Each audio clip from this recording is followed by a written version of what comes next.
ඒ වගේම අධික හෝන් ශබ්ද කොටින්ම කිව්වොත් ගර්භණී මවකගේ නම් ඒ මවගේ කුස තුළ ඉන්න දරුවට පවා මේ හෝන් ශබ්දය බලපානවා. ශ්‍රී ලංකාවේ හෝන් බස්වල හරිම සැරයි. ඒ ශබ්දය හරි ප්‍රබලයි. ඒක තමන්ගේ ගර්භාෂය තුළ ඉන්න දරුවට පවා බලපාන්න පුළුවන්. නිරෝගී බවට පවා බලපාන්න පුළුවන්. ඒ නිසා මම හිතනවා රියදුරු මහත්වරු වත්තේ ඉතා විශාල වගකීමක් ශ්‍රී ලංකාව ඇතුළේ තියෙනවා.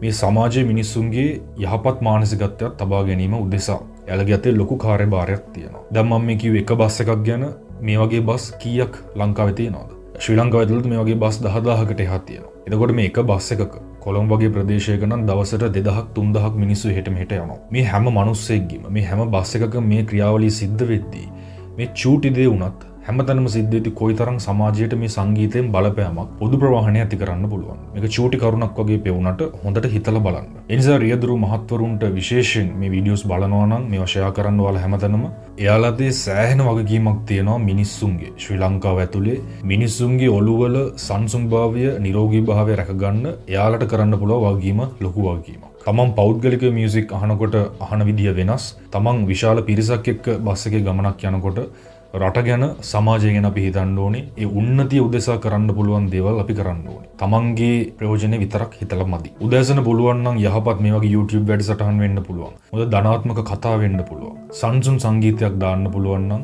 ඒ වැඩට යන මිනිස්සුන්ට කොයි තරම් ඒක බෙහෙතක් වේද? කොයි තරම් ඖෂධයක්? කොච්චර තෙරපි එකක්ද? මිනිස්සු මේ විදිහට ශ්‍රී ලංකාව පුරාම හොඳ ශක්තිමත් වැඩ කරන්න පටන් ගත්තොත් මේ සංගීතයෙන් කරපු වෙනස නිසා සමාජය තුළ ප්‍රතිශතයකින් පොඩි ප්‍රතිශතයකින් හරි ඉහළ යාමක් අපිට දකින්න ලැබේ. ඒක කාලයක් තිස්සේ එකතුන් හැම කම්පවුන්ඩ් ඉෆෙක්ට් එකක් වෙලා ලොකු ප්‍රතිඵලයක් අපිට බලා ගන්න පුළුවන් වෙන්නත් පුළුවන්. පාසල් දරුවන්ගේ මතකයේ වැඩිවීම, නිරෝගීකම වැඩිවීම මේ සංගීතය නිසා.